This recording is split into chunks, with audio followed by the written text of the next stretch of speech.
Pronunciamento oficial. Diretoria define futuro de jogadores e Flamengo de volta à liderança do Brasileiro? Fala galera do canal BTB Esportes, eu sou Letícia de Almeida e estou chegando com as principais notícias do Flamengo para vocês. Mas antes de qualquer coisa, quero te fazer um pedido. Curte esse vídeo, nos ajude a bater a meta de 100 likes? Então curte, compartilha e não esquece, se inscreve aqui no canal, você ajuda muito no nosso trabalho. Já vou começar falando sobre a vitória do Flamengo contra a equipe do Bahia. Ontem, placar magro, mas 1-0 importante para o Flamengo somar 3 pontos e assumir, pelo menos de forma temporária, a liderança do Campeonato Brasileiro. Por que de forma temporária? Porque o Palmeiras ainda não entrou em campo. A equipe joga hoje contra o São Paulo e, caso vença, assume novamente a liderança. O Bragantino, que empatou com o Grêmio em 1-1, caiu da primeira para a segunda colocação. Então, com a vitória do Flamengo e sem esse jogo do Palmeiras, o Mengão dormiu na liderança da competição. E neste momento, a tabela de classificação é a seguinte: o Flamengo tem 17 pontos, é o primeiro colocado. O Bragantino é o segundo com também 17. Na terceira colocação tem o Palmeiras, que ainda não jogou nessa rodada e tem 16 pontos. Quem também ainda não jogou é o Cruzeiro, tem 13 pontos. O Fluminense também ainda não entrou em campo na oitava rodada e tem 13 pontos, é o quinto colocado. Na sexta colocação vem o Bahia com 12 pontos. O Ceará, que também não jogou a oitava rodada, tem 11 pontos e está na sétima colocação. Corinthians, com 10 pontos, é o oitavo colocado. O nono colocado é o Fortaleza com 10 pontos e também 10 pontos o Mirassol é o 10º colocado. O Internacional, na 11ª colocação, tem 11 pontos e ainda não entrou em campo. O Atlético Mineiro também 9 pontos, 12º colocado e ainda não entrou em campo. O Vitória, 13º, tem 9 pontos. Grêmio, 14º e tem 9 pontos. Na 15ª colocação tem o São Paulo com 9 pontos, ainda não entrou em campo, vai enfrentar o Palmeiras. 16º é o Botafogo, com 8 pontos e também não jogou a oitava rodada. Na zona de rebaixamento, o Vasco, que perdeu de forma vexatória, para a equipe do Vitória, tem 7 pontos e é o primeiro da zona de rebaixamento, depois Juventude com também 7, Santos com 4 e ainda não entrou em campo, e também o Sport, o último colocado, com 2 pontos e ainda não jogou nesta rodada da competição. Essa é a tabela de classificação neste momento, lembrando que o Flamengo dormiu na primeira colocação, está primeiro colocado. Vamos ver o que vai acontecer depois do jogo do Palmeiras, se o Flamengo vai encerrar a oitava rodada na primeira colocação ou se vai cair para a segunda. Mas fato é que foi uma vitória muito importante, porque o Flamengo continua brigando na parte de cima da tabela e, acima de tudo, dá uma confiança a mais para o próximo jogo, que é muito decisivo, é muito importante, que é o jogo da Libertadores na próxima quinta-feira. Esse jogo define tudo. Se o Flamengo não vencer por 2 gols de diferença, por 2-0, se complique muito. Se vencer por 1-0 já fica complicado, se empatar já era, praticamente fora da competição, porque aí na próxima rodada Central Córdoba e LDU se enfrentam, vão fazer um jogo de amigos, cada um leva um pontinho, os dois se classificam. Então o Flamengo depende de si. Tem que vencer o jogo da quinta-feira e, claro, o resultado de ontem foi importante para dar uma confiança a mais, para deixar a equipe mais entusiasmada, a torcida mais entusiasmada e, acima de tudo, mais confiante para o próximo duelo. Mas o desempenho dentro de campo ele não foi dos melhores. O time, principalmente no segundo tempo, caiu muito o ritmo, muito lento o ritmo do jogo, aquele jogo sonolento. A Arrascaeta fez o gol no primeiro tempo, depois ainda teve um gol impedido do Luiz Araújo, o Gerson foi expulso, teve depois um lance, bola na trave, enfim. Foi um resultado que o Flamengo construiu de certa forma tranquilo. O Rogério Ceni, que tem muita dificuldade de jogar contra o Flamengo, desde que se tornou técnico, nunca conseguiu vencer o Flamengo, são 16 encontros e todos derrotas, por todos os clubes que ele passou. Todos os clubes da sua carreira como técnico, ele nunca venceu o Flamengo e mais uma vez uma derrota. O Flamengo construiu a vitória até de uma forma tranquila, porque o Bahia pouco incomodou, mas foi um jogo bem sonolento, principalmente no segundo tempo, que acabou com 13 minutos de acréscimo. O jogador, o Gerson, expulso, demorou muito tempo na análise dos lances, e isso fez com que a partida, principalmente no segundo tempo, ficasse bem abaixo do esperado. Mas os 3 pontos importantes foram conquistados e o Flamengo é, de forma provisória, líder da competição. Sobre esse jogo, aconteceu um pronunciamento oficial. Por quê? Como eu falei, o Gerson foi expulso, na minha opinião, de forma bem justa, porque ele realmente cometeu uma falta, uma imprudência, pisou no jogador da equipe do Bahia e foi expulso. Mas o José Botto, em nome do Flamengo, ele fez um pronunciamento oficial falando sobre outros lances que o Flamengo foi prejudicado. Ele não questionou a expulsão do Gerson, mas ele falou de outros lances e outras decisões da arbitragem que prejudicaram o Flamengo. O pronunciamento do José Botto foi o seguinte: Felipe Luiz não quis falar sobre a arbitragem, mas o que aconteceu hoje, aqui dentro, tem que se falar mesmo. A expulsão do Gerson, que é bem expulso, mas a seguir há um lance igual com o Alacian e o VAR nem chama. Há um pênalti claríssimo, todos viram. O Brasil viu, o Maracanã, o VAR e o árbitro não quis. Depois foram 13 minutos de acréscimo. É um absurdo. Vale a pena falarmos disso para que a CBF pense melhor na arbitragem. Se queremos elevar o nível do futebol brasileiro, a arbitragem é algo que precisamos melhorar também.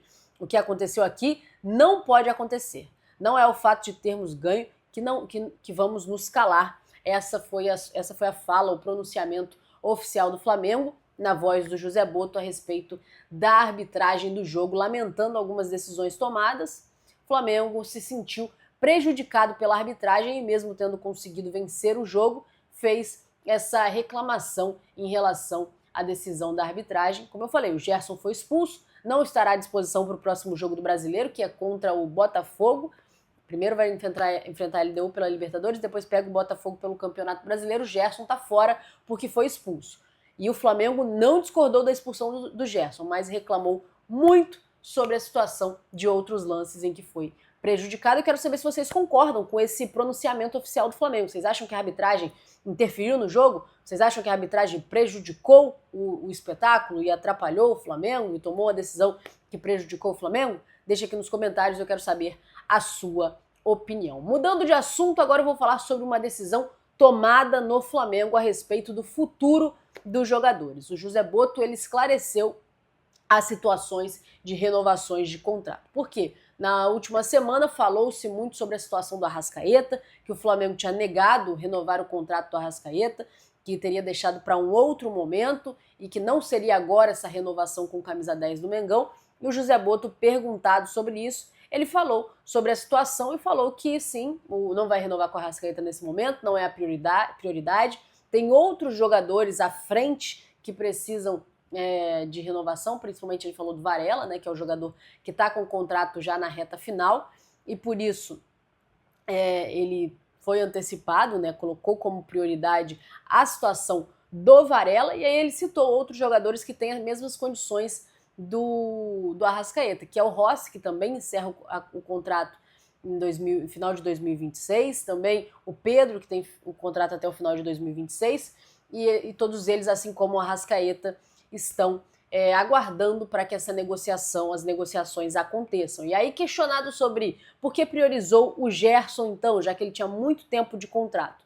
Questionado sobre isso, o José Botto esclareceu que o Gerson recebeu uma proposta e que ele tinha um salário bem defasado em relação a outros jogadores tão importantes quanto no elenco e por isso priorizou a renovação do Gerson. Mas, de acordo com ele, o Arrascaeta ainda não é o momento de renovação do Arrascaeta, assim como também não é o do Rossi e também o do Pedro. Porém, na zona mista, o Rossi falou que já está conversando com o Flamengo sobre renovação. Inclusive ficou contraditório, porque o José Botto falou que não conversou ainda, que não está conversando ainda com o Rossi sobre isso, mas na zona mista o Rossi falou que já iniciou algumas conversas pensando em permanecer no Flamengo, ele que ainda tem 1 ano e meio de contrato, mas ele disse que já teve algumas conversas para estender esse vínculo. O Rossi, que passou por uma situação delicada na semana passada, até cogitou-se que ele queria sair do Flamengo, ele falou que nunca pensou isso, não passou isso na cabeça dele, nem ninguém da família, e que ele pensa em renovar e que as conversas estão acontecendo para isso. De outro lado, José Botto falou que ainda não tem conversa com o Rossi, nem tampouco com o Pedro, e também não vai continuar conversando sobre renovação com a Arrascaeta neste momento. Significa que não vai renovar? Não, como eu falei com vocês, não significa. Acredito que vai ter sim mais conversas para renovação, mas hoje ainda não é a prioridade. O Arrascaeta ainda tem muito tempo de contrato e não é a prioridade. O Botto, inclusive, ele falou assim: Em qualquer parte do mundo, a única prioridade para renovar são os jogadores que têm o término de contrato na temporada vigente. Então, não é o caso do Arrascaeta e não vai também discutir sobre isso neste momento. Neste momento, a prioridade é o Guilherme Varela. Outros jogadores com futuro definidos. Quais são eles? Everton, Cebolinha e Michael. Saiu a informação na semana passada que esses dois jogadores teriam sido liberados pelo Flamengo para serem negociados na próxima janela de transferências. Falou sobre uma barca, falou sobre liberar esses jogadores e o José Botto ele fez questão também de desmentir essa situação, falou que não está sabendo de nada disso, que não tem isso, pelo menos não da parte dele, e que ele conta com esses dois jogadores no elenco. Então, por enquanto, o futuro está definido dessa forma. Jogadores que estão com contratos ainda para vencer mais de um ano para frente, não vai ser conversado sobre isso nesse momento. Michael e Everton Cebolinha seguem no elenco e o Flamengo não está pensando e não está com pretensão de negociá-los na próxima janela de transferências, pelo menos foi o que disse o José Botto, e a gente fica no aguardo para saber mais para frente, quando a janela de fato estiver aberta, quais serão os jogadores negociáveis, quais serão os jogadores que não são negociáveis, mas alguns futuros já foram definidos e alguns martelos já foram batidos. Um deles é sobre renovação e a manutenção de jogadores no elenco. Eu vou aproveitar aqui esse vídeo também, gente, para desejar um feliz Dia das Mães para todas as mães que nos assistem aqui, a minha especialmente, que assiste todos os vídeos. Feliz Dia das Mães a todas as mães desse Brasil, a todas as mães rubro-negras que estão aqui acompanhando esse vídeo, a você, filho, que vai estar aí com a sua mãe, ou você, marido, que vai estar com a sua esposa, mãe dos seus filhos. Desejem a elas aí o melhor Dia das Mães. Dia das Mães é todos os dias, né? Mas esse dia especial para ser lembrado, um feliz Dia das Mães a todas as mães que nos assistem, também aquelas que têm os seus filhos e, enfim, que assistem aqui o nosso canal. Então, feliz Dia das Mães a todas e eu vou ficando por aqui. Muito obrigada a você que assistiu esse vídeo até o final. Não esquece, se você não for inscrito, se inscreve no canal. Se você já for inscrito, acione o sino das notificações para você ser notificado de tudo que está acontecendo. Curte esse vídeo. Quando você deixa o like, você diz para o YouTube que o conteúdo ele é relevante e aí ele compartilha para mais gente e mais gente recebe os nossos vídeos. Manda para todos os seus amigos para deixar todo mundo bem informado de tudo que está acontecendo no futebol brasileiro, mundial e especificamente aqui no Mengão. Muito obrigado por tudo, pessoal. Tamo junto e até a próxima. Tchau, tchau.